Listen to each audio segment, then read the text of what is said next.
Café da Manhã Manchete, na comunicação de Geraldo Sena. No Café da Manhã, entrevista. É isso aí, família Manchete, vamos para mais uma entrevista aqui, né, no Café da Manhã.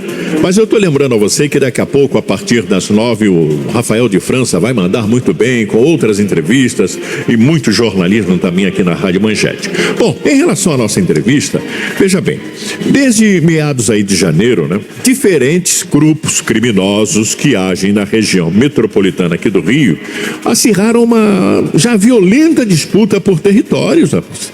E a busca pelo controle de comunidades do Rio de Janeiro entre traficantes e milicianos sempre houve. Mas o crescimento dos confrontos das últimas semanas tem mobilizado inclusive as forças de segurança, não é mesmo?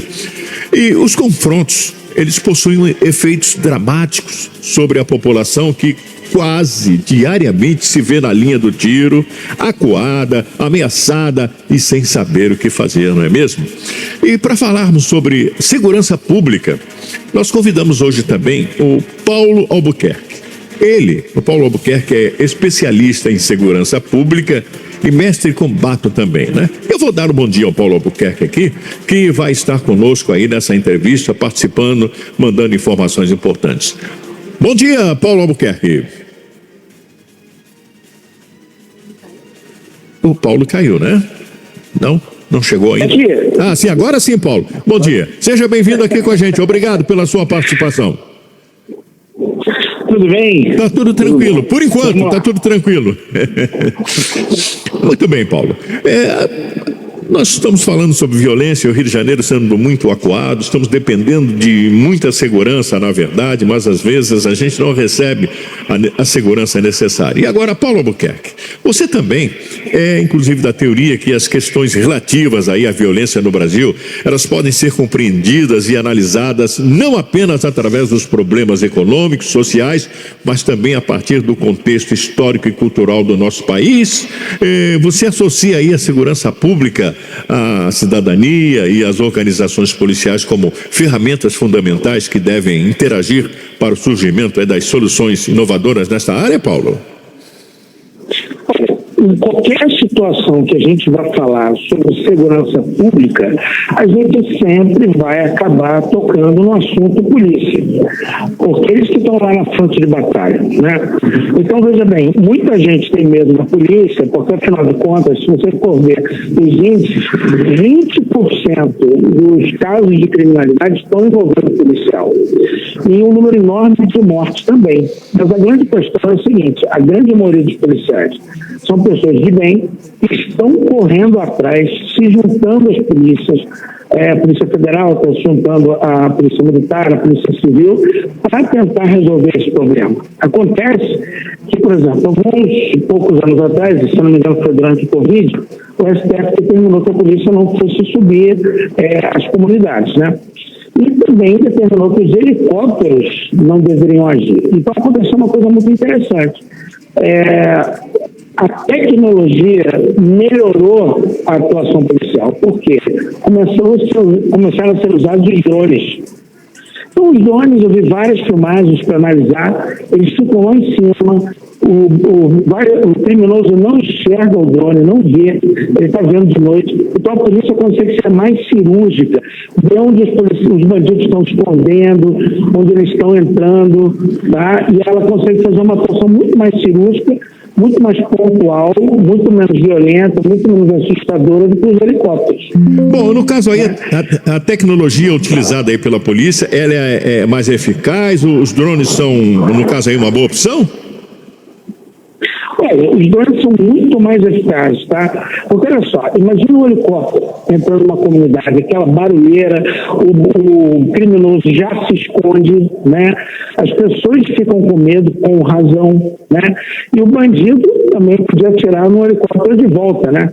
Hoje, se você atirar num drone, o que acontece? Só tem uma perda material, você não tem uma perda de vida, né? Então, e os drones são de alta tecnologia, não são caros, tá? Comparado, claro, com um helicóptero, não dá nem para comparar o valor de um drone com um helicóptero, e eles são discretíssimos. Além de tudo, tem drones com visão noturna. Então você consegue ver toda a movimentação, a mobilidade dos criminosos se escondendo, se reunindo, e a polícia podendo ir lá pontualmente nos locais, localizá-los e apreender tanto a droga quanto os bandidos, né? E os principais desafios aí no caso da segurança pública aqui do Rio de Janeiro, quais são eles? Olha só, a segurança pública de uma forma geral, ela envolve um monte de coisas, desde diferenças sociais, educação, a história do Brasil, a história da religião colocada na legislação, um monte de coisa, né? E nos últimos anos, você teve a situação dos milicianos que entraram, que a população, de uma forma geral, acha que são policiais, mas não são. O CORE prendeu no final do ano passado um monte de milicianos, nenhum era policial, vários deles eram ex-traficantes, tá? E se tornaram milicianos. Então você tem o traficante, o cara que vende droga, ameaça a família, tem armamento pesado para se proteger de outro traficante. Até pouco tempo atrás, as milícias não tinham tanto armamento pesado, porque eles não precisavam brigar com traficantes, né? Eles brigavam entre eles e tal, porque a mecânica de ganhar dinheiro da milícia é diferente. Não é da venda do produto legal, é de você botar a luz, a água, a eletricidade, a internet e os imóveis, né, sob proteção, entre aspas, do grupo de milicianos. Então, por exemplo, para você ter uma loja aberta, você tem que dar dinheiro para o miliciano. Para você comprar um apartamento, você está dando dinheiro para o miliciano. Então, o miliciano tem uma forma de ganhar dinheiro, o traficante tem outra forma de ganhar dinheiro, que agora eles começaram a brigar entre territórios, entre um e outro. Tá? O traficante chama... entendeu? Então, a coisa ficou um pouco mais complicada, né? E o nosso sistema legal, a Constituição de 88, ela não é muito boa para quem trabalha na área de segurança. Por exemplo, se você, Geraldo, você está andando na rua, você tiver um celular assaltado, roubado, pode ser furtado também, né? Você vai na delegacia, você vai dar queixa, o bandido, ele vai voltar para casa com um papel, com o teu endereço e tudo, porque você é um reclamante, você é o cara que abriu o boletim de ocorrência. Então, é uma coisa bem sem sentido, tá? Todo o sistema ele é feito de uma forma para burocratizar e não facilitar o trabalho da polícia, entendeu? Mas existem outras questões também. Por exemplo, quantas pessoas dariam emprego para um ex-detento? Poucas, concorda? Aqui no Rio de Janeiro, na Tijuca, no bairro da Tijuca, tem a Academia Delfim, do Gabriel Ribeiro, que é um cara de nota 10, ele dá trabalho para ex-detentos na academia. Isso é uma coisa difícil de você encontrar alguém fazer isso, tá?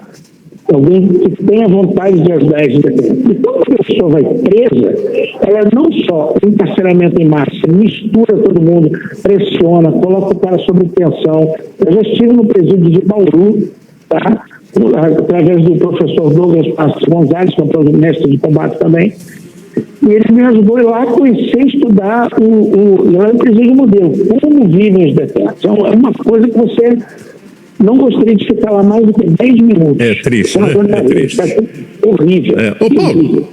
Paulo Buquerque, eu queria saber também, na verdade, o que precisa, no caso, aí ser mudado, né? O que é que você acha que deve ser feito e como é que você avalia, inclusive, as operações feitas em conjunto aí pelas polícias, né, militar e civil nas comunidades do Rio de Janeiro, no caso? Bom, vamos lá. A priori, era para dar tudo errado, mas o problema é que está dando tudo certo. Geralmente, quando você lida grupos diferentes, as pessoas têm ego, tem um monte de coisa, mas acho que a vontade de fazer a coisa certa, de fazer o bandido ser preso, está fazendo com que a inteligência das polícias se una e consiga matar toda essa questão de uma forma muito mais direta e pontual. Por exemplo, você tem, em alguns casos, né, polícia rodoviária que detecta uma coisa na estrada, a polícia federal com tipo de inteligência, a civil com investigação, e a militar, que geralmente é a força de frente, né, ela já tem lá com as informações certas, tudo certo para reagir. Em alguns países, polícia é uma coisa só. Aqui no Brasil que a gente tem essas divisões, né? E agora estão começando a trabalhar essa ideia do trabalho unido, com inteligência unida, né? Os resultados são bem melhores. Ou seja, chegamos num ponto onde o número de mortes aqui é equivalente à guerra da Síria. Tá? É sério, guerra da Síria. Exatamente. Nós somos o 9º país mais violento do mundo. A gente só caiu um pouco de violência no governo anterior, no governo do presidente anterior. É verdade. Agora a gente está retornando rapidamente ao número, e todo o Rio de Janeiro já está aumentando o número de assaltos, o número de violência, de uma forma assustadora. Ô Paulo Albuquerque, eu queria também saber a sua opinião em relação aí ao episódio, né, relacionado aí ao que ocorreu com os médicos que foram mortos na Barra da Tijuca. A polícia vem agindo de forma correta e coerente aí nesse caso. O que você acha disso? Olha só, primeiro que nem todas as investigações estão acessíveis para o público, né? Então a gente não pode estar dando opinião sobre tudo. Mas realmente o provável foi a confusão. O que é muito estranho é você pensar que a justiça do traficante, justiça entre aspas, né, porque os assassinos já foram mortos, entre aspas, não teve julgamento, foi mais eficaz e mais rápida do que a justiça que a gente tem, entre aspas, aqui embaixo. Né? Eles viram que deu problema, né? E algumas coisas que já dava para perceber no primeiro momento é que quando você faz uma ação extremamente escandalosa, pública, no meio da rua, o pessoal dando tiro, é para mandar um recado, né? Então não é uma coisa pontual, uma coisa tipo o cara está devendo dinheiro a um agiota. Não, é para mandar um recado para um número grande de pessoas. Né?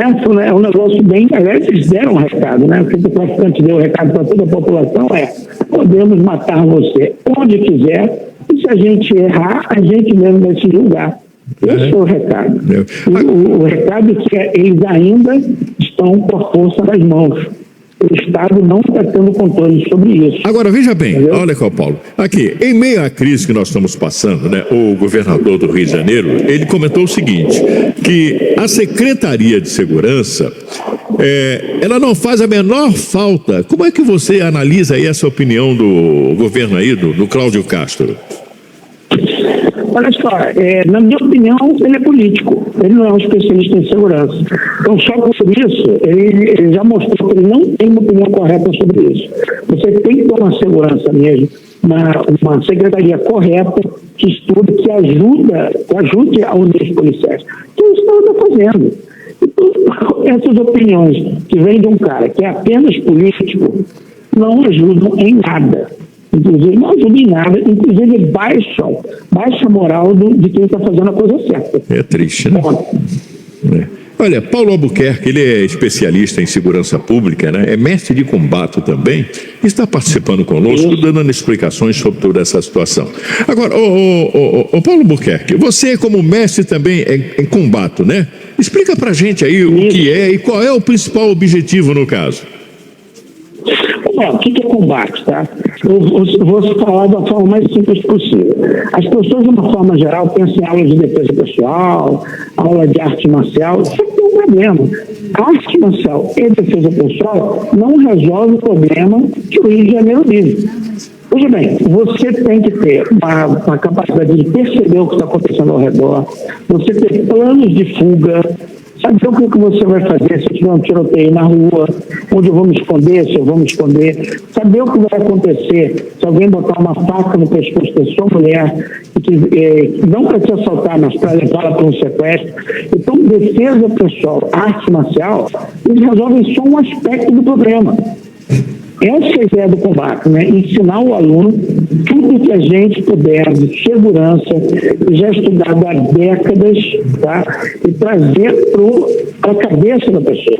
Então, por exemplo, você pode pegar o melhor lutador do mundo, poderia ser o Tyson, o Anderson Silva, qualquer lutador desse, o Tyson Fury. Se ele estiver andando na rua com a esposa dele e o filho dele, o cara botar uma faca no pescoço da mulher dele, ele não vai ter o que fazer. Ele pode ser o melhor lutador do mundo. Mas se ele souber negociação, teoria de negociação, ele pode resolver o problema. Se ele souber como evitar o problema, onde ele deve andar, não deve andar, as ações corretas, ele vai diminuir. Isso tudo a gente chama de ciência de proteção. Tá? Envolve todos esses conceitos.